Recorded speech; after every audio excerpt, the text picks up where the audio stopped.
Organisasi Papua Merdeka yang menuntut pemisahan Papua dari Indonesia. Apa dan siapa mereka? Selamat menonton.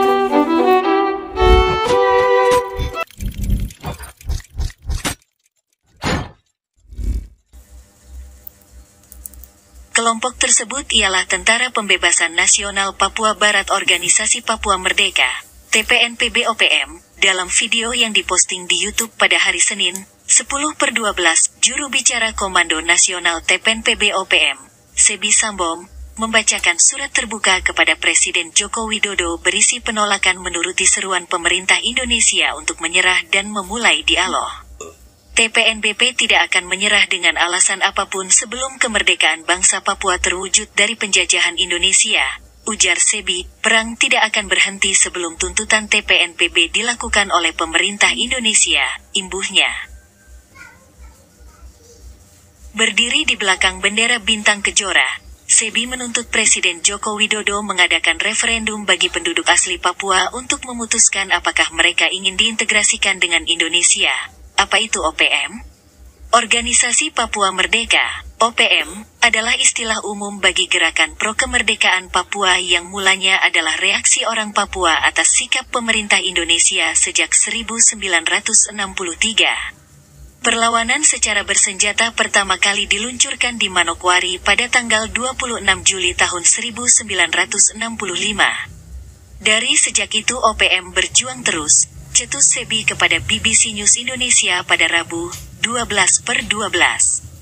Dalam perkembangannya, laporan Institute for Policy Analysis of Conflict, IPAC, berjudul The Current Status of the Papuan Pro-Independence Movement yang diterbitkan tanggal 24 Agustus tahun 2015 menyebut organisasi ini terdiri dari faksi yang saling bersaing. Faksi ini terdiri dari 3 elemen, kelompok bersenjata, masing-masing memiliki kontrol teritori yang berbeda: Timika, dataran tinggi dan pantai utara, kelompok yang melakukan demonstrasi dan protes, dan sekelompok kecil pemimpin yang berbasis di luar negeri seperti di Pasifik, Eropa dan Asia yang mencoba untuk meningkatkan kesadaran tentang isu Papua dan membangkitkan dukungan internasional untuk kemerdekaan.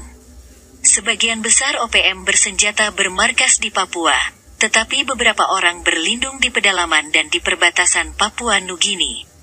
Namun, tidak ada komando tunggal dalam organisasi bersenjata ini. Laporan IPAC menyebut, setidaknya terdapat 3 komando sayap militer OPM. Goliat Tabuni, yang berbasis di Tinggi Nambut, Kabupaten Puncak Jaya, dipandang yang paling kuat dengan cakupan teritorial yang paling luas, meliputi Puncak, Paniai dan Mimika. Laporan IPAC menyebut, setidaknya terdapat 3 komando sayap militer OPM.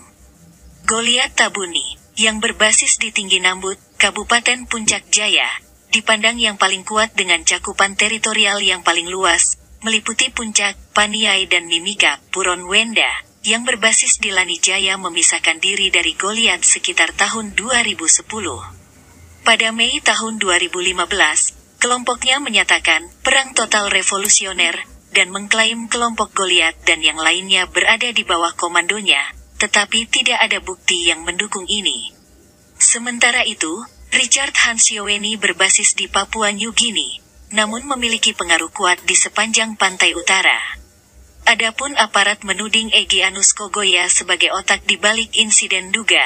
Direktur Eksekutif IPAC yang juga pengamat terorisme, Sidney Jones, menyebut kelompok Egyanus Kogoya merupakan sempalan dari kelompok pimpinan Kelly Kwalik, komandan sayap militer OPM, yang tewas dalam penyergapan polisi pada 2009. Biasanya OPM ini terdiri dari faksi-faksi. Diduga, satu faksi yang berkuasa dan sempalan dari Kelly Kwalik yang dulu bergerak di Timika. Tapi orang-orang ini muda dan lebih militan, ujar Sidney Jones. Militansi kelompok ini diamini oleh peneliti kajian Papua di Lembaga Ilmu Pengetahuan Indonesia, LIPI, Adriana Elizabeth, yang menyebut organisasi sayap militer OPM ini merupakan kelompok yang paling agresif. Kalau dalam struktur organisasi tidak ada hierarki, menurut saya, jadi itu ada beberapa kelompok. Tapi kalau melihat pola yang dilakukan kelompok Egyanus Kogoya ini, memang ini kelompok yang paling agresif, jelas Adriana. Yang mereka sasar itu memang TNI, imbuhnya, dari catatan polisi, sejumlah kasus yang didalangi Egyanus Kogoya antara lain penyekapan belasan guru yang sedang bekerja di SDY PGRI 1, SMPN 1 dan tenaga medis yang bertugas di Puskesmas Mapenduma, Nduga. Pada tanggal 25 Juni tahun 2018, kelompok ini menembaki pesawat Twin Otter Trigana Air pada tanggal 25 Juni tahun 2018. Yang saat itu disewa Brimob Polri yang sedang bertugas mengamankan pilkada. 2 orang terluka akibat insiden tersebut.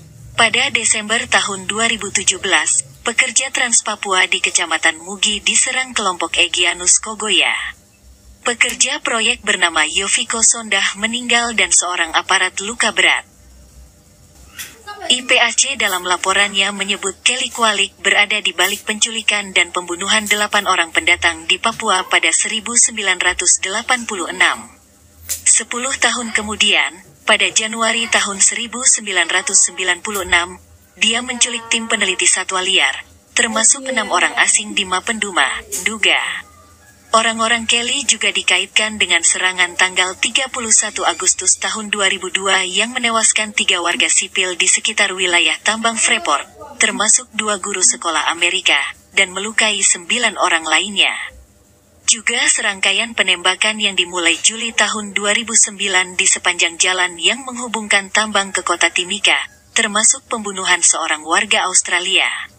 Unit Polisi Kontraterorisme, Densus 88, kemudian memburu dan menembaknya di Timika pada Desember tahun 2009. Menyusul kematian Kelly Kwalik, pusat kegiatan bersenjata OPM bergeser ke utara di daerah Puncak Jaya, di mana salah satu pejuang Kelly, Goliat Tabuni, kini berbasis. Sejak 2004, Goliat dan pengikutnya menjadikan Puncak Jaya sebagai distrik paling keras di Papua.